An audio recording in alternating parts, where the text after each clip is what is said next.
G-Roll Electronic Productions, baby.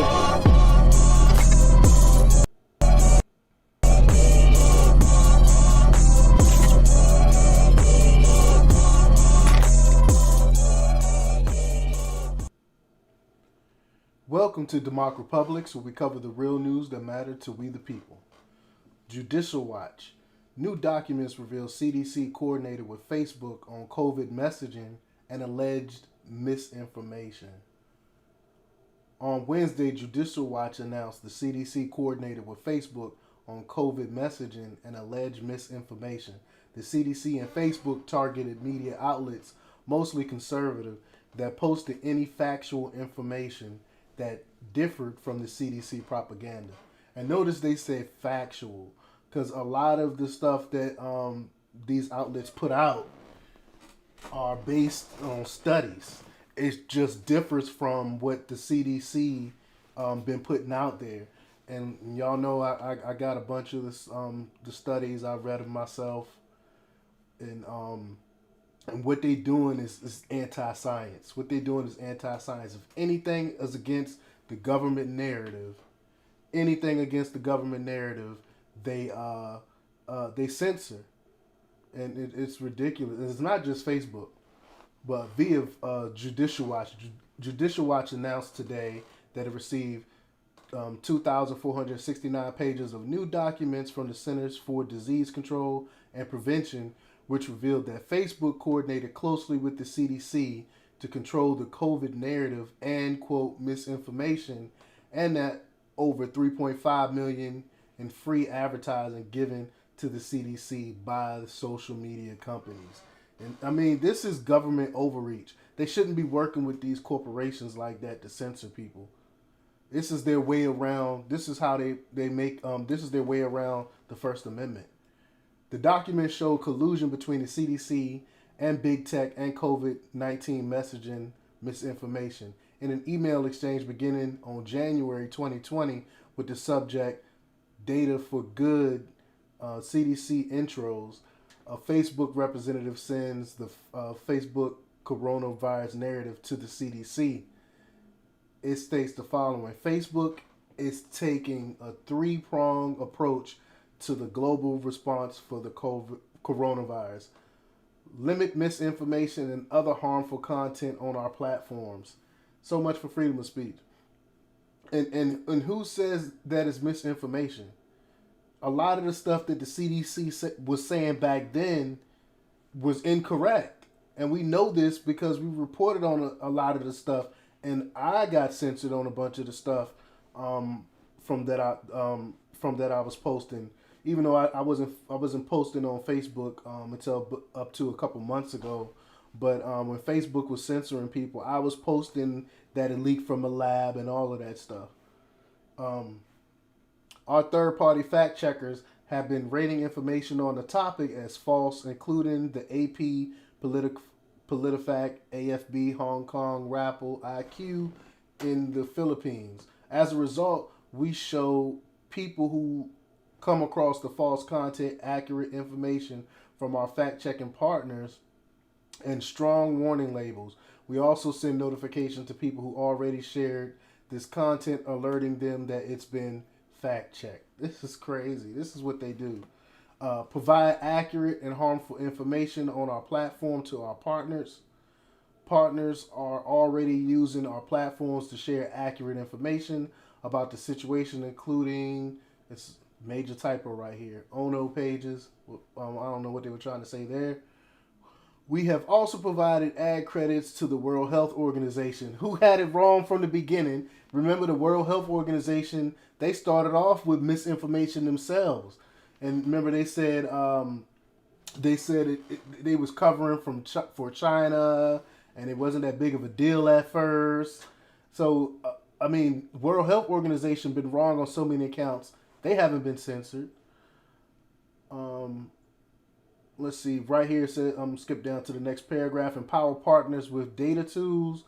We're sharing aggregated mobility data and high resolution density maps with various partners. Example, National Sua University, that's in Taiwan, Harvard School of Public Health. How is there so many typos in this thing? To help information forecasted models for the spread of the virus as part of our broader data for for a good program. They didn't do any grammar check or anything on this email. I hope that, but this is the original. This is the original email here. This email exchange continues on showing more coordination on messaging between the CDC and Facebook. The CDC was given over $3.5 million in free advertising on Facebook, Twitter, and YouTube. That's just crazy. And a lot of this stuff turned out to be wrong. It turned out to be inaccurate. That's why they keep going back and forth on stuff now.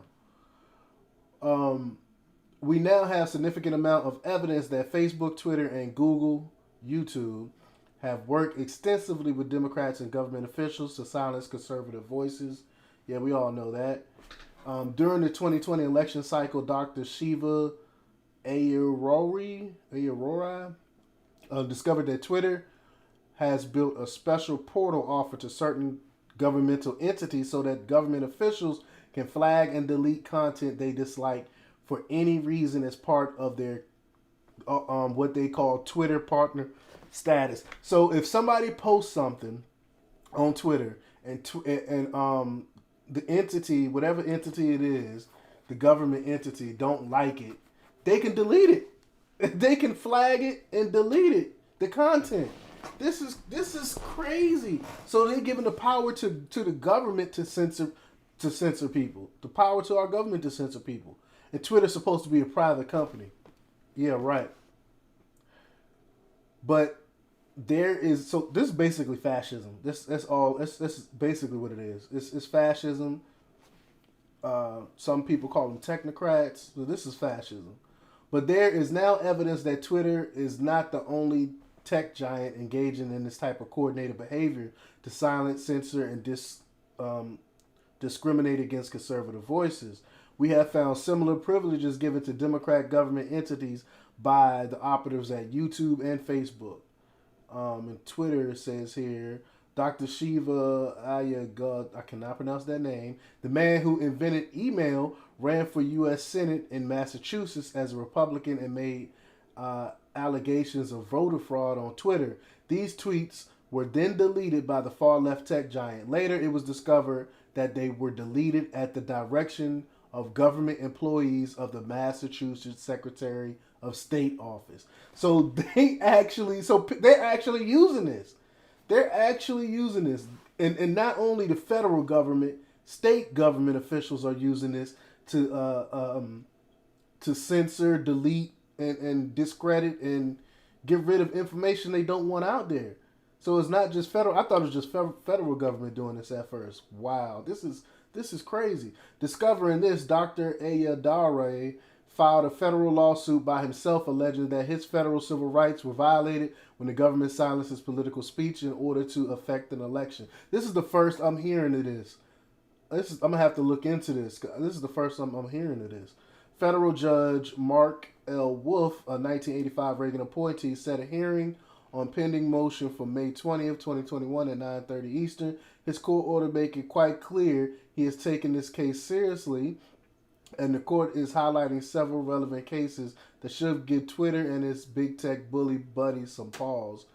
By quoting these two cases, legal observers note the judge is signaling that Twitter days of claiming its private company so as to avoid clear oppression of conservative speech, banning scores of conservative journalists, and promotion of liberal views may be coming to a close end.